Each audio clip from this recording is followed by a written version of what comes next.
amigos do canal NEP Paulo de Tarso. Sejam muito bem-vindos a mais um episódio da nossa querida série Saúde em Espírito. Que nosso amado Mestre Jesus, querido médico de almas, possa estar conosco hoje e sempre, ampliando os nossos pensamentos, nossas reflexões e, sobretudo, que nós possamos sentir cada vez mais a presença dele em nossas vidas. E que possamos ser cada vez mais espíritos mais saudáveis do ponto de vista do amor, da caridade, mais próximos de Deus. Então, meus queridos, há 15 dias nós conversamos um pouco da primeira parte sobre o tema da água fluídica, água fluidificada. Então, só em linhas gerais, para a gente recapitular um pouco, nós falamos um pouco do que seria a água fluidificada, quais são os recursos, como que ela pode ser empregada, qual que é o mecanismo terapêutico com que ela funciona, da água como uma base, como um instrumento, como um veículo de recursos espirituais, recursos magnéticos. A água como sendo um instrumento neutro, né, e extremamente uma capacidade extrema de absorver qualquer tipo de fluidos em que ela pode ser carregada e impregnada, utilizando, portanto, como um instrumento terapêutico da espiritualidade maior. Hoje, então, nós desdobraremos um pouco esse tema, lembrando que é um tema muito extenso, muito rico, muito belo. Daríamos para ficar muito tempo só falando, aprofundando sobre esse tema. Infelizmente, nosso tempo é limitado, então vou abordar só alguns pontos, algumas questões para as reflexões de hoje, para a nossa conversa de hoje. Lá no livro Nosso Lar, quem já leu pode se recordar, que é na série do André Luiz, A Vida no Mundo Espiritual, Psicografia do Chico, né, pelo benfeitor André Luiz.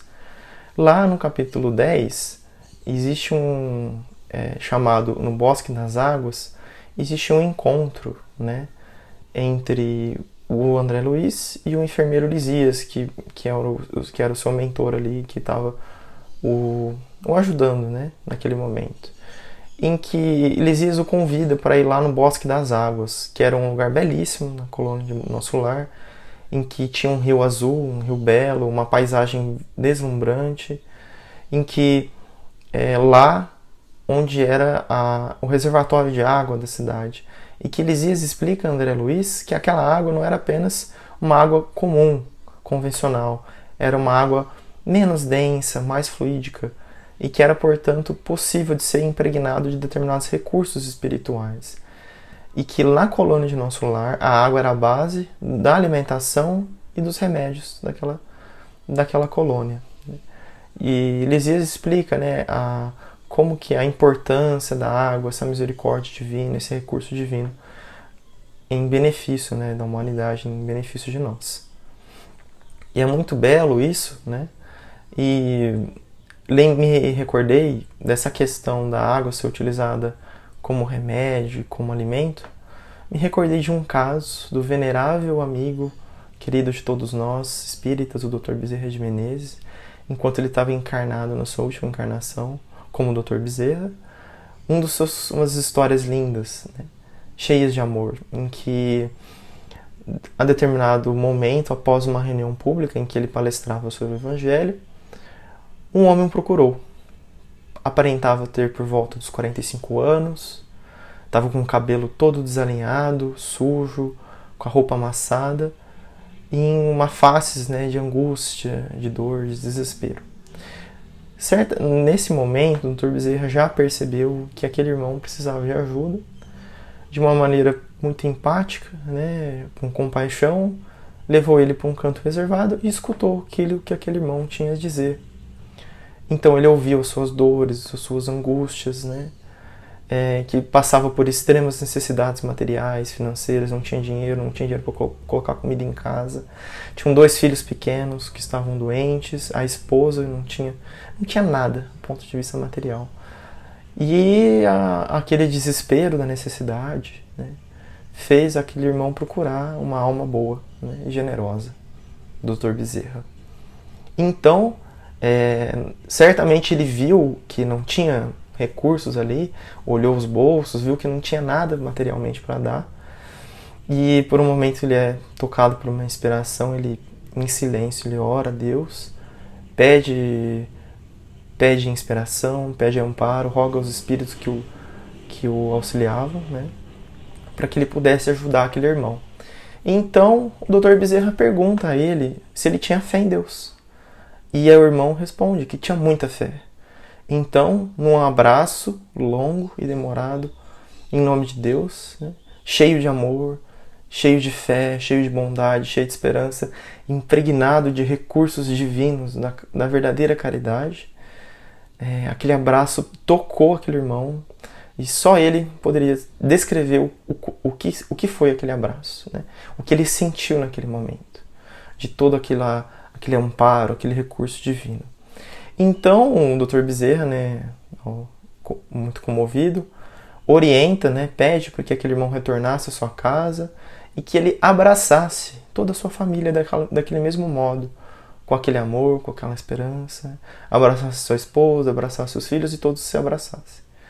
Então, esse rapaz que procurou volta para sua casa e o Dr. Bezerra volta para sua casa também. E no caminho ele se pergunta, não, será que eu realmente ajudei aquele irmão? Eu não dei um dinheiro, eu não consegui auxiliá-lo. Será que realmente pude ser eficaz? Será que eu não deixei a desejar? Né? E depois de uma semana, no mesmo dia, no mesmo horário, no mesmo dia da semana, né? No mesmo local, Dr. Bezerra encontra um homem com cabelo arrumado, com vestes novas, todo alinhado, com um sorriso de gratidão, de exaltável alegria, e era aquele mesmo homem de uma semana atrás. E ele viera agradecer ao Dr. Bezerra por aquele abraço, por aquele feito. Então aquele homem conta que ao chegar em casa, ele abraçou a sua esposa, abraçou seus filhos, todos se abraçaram. E antes de eles não tinham nada o que comer, eles fizeram uma prece silenciosa comovida a Deus, pedindo, com amor, né, e com humildade. Então todos não tinham o que comer, então tomaram água, porque não tinham o que comer. E ele conta, né, que ele se sentia saciado, ele se sentia feliz, ele se sentia pleno naquele momento. E ele acordou como se tivesse feito uma refeição abundante, sem febre, né? E todos estavam muito bem. E ele, no mesmo dia, foi procurar emprego e o conseguiu. E um homem o atendeu e deu emprego àquele irmão. Então, quem poderá medir o que um abraço, o que uma prece, em nome de Deus, em nome do amor, em nome da caridade, não pode fazer na vida de uma pessoa? Eu me recordo na passagem do óbolo da viúva, em que a viúva depositava 2 pequenas moedas, 2 pequenos óbolos, um gasofilácio, perdão. E aos olhos de Deus, Jesus explicava que aquela pobre viúva, aquela senhora, havia dado muito mais do que todos, porque ela dava tudo que tinha e dava de si mesma. Então, o quanto não vale um abraço em nome do amor, um abraço em nome de Deus. E o quão rico eram aqueles recursos espirituais, aquela atmosfera espiritual, a presença da espiritualidade, certamente, naquela família, para poder magnetizar, para poder fluidificar aquela água com todos aqueles compostos, né, porque eles não tinham mais febre e eles não passaram fome. Então, olha que exemplo lindo de como que a água, quando um instrumento do amor, pode ser um instrumento da caridade também. Que belo exemplo, né, que nos comove e que nos sensibiliza também. Me recordo também, no mesmo capítulo em que citei agora há pouco, do livro Nosso Lar, em que Lisias comenta da mesma coisa para André Luiz, de que na verdade a água é um grande veículo, né, e absorve todos os tipos de fluidos possíveis.